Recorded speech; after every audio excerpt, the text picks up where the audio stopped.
It's that time of day to talk about some of the movies that are in my 4K UHD collection and why. The last one in the A's is called AWAKEN. AWAKEN is... I have no idea why this is in my collection. None. I think the cover art caught me, and I was really excited about adding something sort of unique and trancy. And I think that's what this is, sort of a demo reel. You know, when DVD first came out, like, there were, if memory serves, there were like 15 titles that were launch titles, and most of them came from like Polygram, so it was like, you could get Fargo, The Usual Suspects, I want to say The Big Lebowski, but maybe not. But definitely Fargo and The Usual Suspects, and then Warner Brothers started to catch up with a few, like I remember Austin Powers and the Avengers with Ray Fiennes and Uma Thurman. If you haven't seen that movie, Sean Connery, Eddie Izzard. I don't blame you for not seeing the movie. It's uneven, but very great soundtrack. Yeah, like some of those early titles. But then there was also a flurry of early DVDs that were IMAX movies. So like Inside the Mind's Eye and Alaska and The Cosmos, like all these movies that would play at like, they're 45-minute films narrated by, you know, Liam Neeson, Leonardo DiCaprio, Tom Hanks, and they, you know, wolves. So they were like educational films, but they were early releases. And I suspect that AWAKEN by Dust, but it's a UHD. I'm sure it's beautiful. I'll watch it and share. Okay, we made it into B. Babylon, Damien Chazelle, God, Margot Robbie, and Brad Pitt. It is a decadent celebration. There's something about this that reminds me of like Baz Luhrmann's like Gatsby, but longer and more decadent and with more vomit. But also, you know, I worked, this is his follow-up to La La Land. Is it? I'm trying to remember the order, because he did First Man as well, but I suspect he did First Man first before Babylon. Or maybe while he was doing it, I don't know. I forget.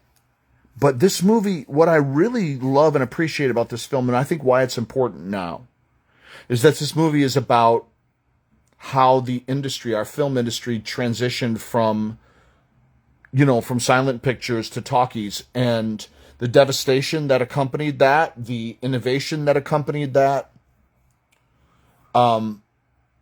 It's a really fascinating transition, and all those performers lived in this sort of liminal space between being mad major celebrities and then all of it going away. Or for some folks, like being able to transcend it, like Charlie Chaplin managed to transition through it. Not everybody could. And, you know, we're in that space now, again, with AI and things. And I think part of the importance of what I take from Babylon is about remaining flexible and remaining open to what possibly, what gifts and benefits could come from this, but also what guardrails do we need to put in place to protect ourselves. But fascinating picture. I did audition for it. I'm in La La Land, so I had worked with Damien Chazelle before, and I didn't get an opportunity to work in this, but it was super cool to be considered. Next one, Barbie. This movie is a masterpiece. I haven't thrown it back on since we saw it when we did the Barbenheimer double feature that day.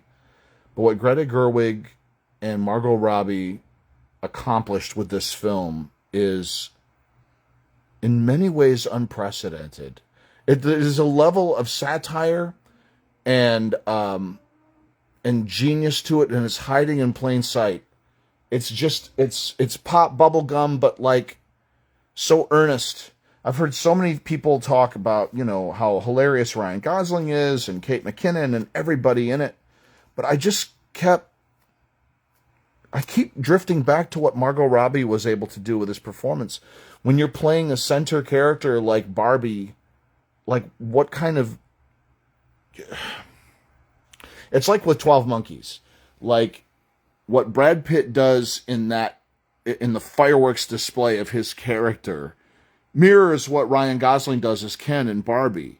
And what anchors the film in 12 Monkeys is Bruce Willis and sort of his innocence moving his way through the world, in contrast to Brad Pitt's sort of spazzy, crazy. It's like Gina Davis and Alec Baldwin with Michael Keaton and Beetlejuice. When you have center grounded characters and this amazing world swirling around them, you need a really solid, pure piece of freaking selenite as the spindle for the vinyl to spin around, and that's what Margot Robbie delivers. I feel like her Barbie is so earnest and grounded and truthful, that all the other aspects that make that really people celebrated, like America Ferrera and everybody, and all those, this is not to take away anything from what they did, but it's also to recognize what she did at the center of the film. Excellent work. Okay, next one. This is a blind buy from Arrow. It's Battle Royale. I have not yet watched it, but I've heard nothing but the greatest things about it. I'm super excited to dive in. Sometimes there'll be a title that I want to purchase, and they're doing like a 2 for, $20 sort of a deal. And that's how Battle Royale came in. You can see that it says 18 on there. That means that this is from the UK. Arrow does a lot of stuff in the UK. A lot of their 4Ks are in the United Kingdom. And I think I got Battle Royale along with Invasion of the Body Snatchers on one of their big sales. So I'm super excited to watch that. It comes with the theatrical version and then also the special edition director's cut, also in 4K. So, I just got, my daughter just spent some money. Okay, so there you go.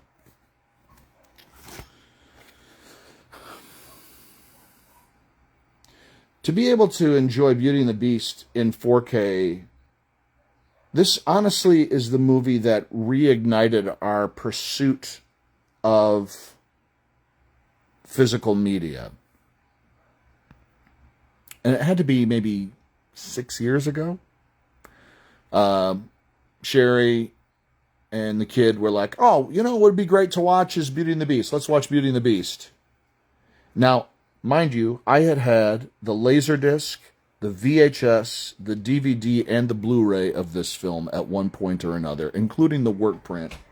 And for whatever reasons, be it Marie Kondo, be it things being very tight and having to sell the DVDs, that might have been the case. But whatever reason, we wanted to watch Beauty and the Beast, and it was nowhere to be found. You couldn't rent it, because rental had pretty much gone away. It was $25 to buy a digital version of it on Amazon. And it was like, well, I've owned it. I've given the Disney company this money for this film like multiple times over, and I don't have access to it. So it was Beauty and the Beast. I ended up going to Amoeba and buying it on DVD or Blu-ray or something for $10 or whatever at Amoeba, and then we started to rebuild our physical media collection, and that led to the vinyl you see behind you as well. And we're Gen Xers. I like touching and holding. So but regardless of that, that's one of the reasons it's there. But also, come on, it's Beauty and the Beast. The performances, the storytelling, the color, the music, it's just spectacular. And I agree with you, Rockstar does need to remaster Midnight Club 3 Dub Edition. One final movie for today. Wait, have I done? How many have I done? Babylon, but I was... Yeah, okay. Beetlejuice. When I saw this movie originally, it's another one of those pictures that set me on a course. I'm an impressionist. I do a lot of voice matching, but like Michael Keaton is one of the first people that I really wanted to learn how to match and do and find his voice and his cadence and So like the common, the 1-2 punch of Beetlejuice and of Batman was so profound on me. It really, like, as a mimic, I started to kind of like, and this is like before cosplay, but I mean, my fall, the fall of 1991, I was out here in Los Angeles for a semester, and I had a Beetlejuice costume that I made and put the makeup on and the hair, and went to work at the talent agency I was interning at, dressed as Beetlejuice. I mean, Beetlejuice he's been part of my life for a really long time. I'm a huge fan. I got an autograph still, courtesy of my friend Randall Battenkoff. He got Courtney Cox to get Michael Keaton to sign it for me. Yeah, crazy series of events, but I do still have that still. And yeah, Michael Keaton's top of the mountain for me. So anyway, there you go. Yeah, this concludes our broadcast day. Hey, what's up, Brandon? Awesome, man. We'll definitely see you soon. All right, I'm out. Later. Physical media forever. All right, there we are.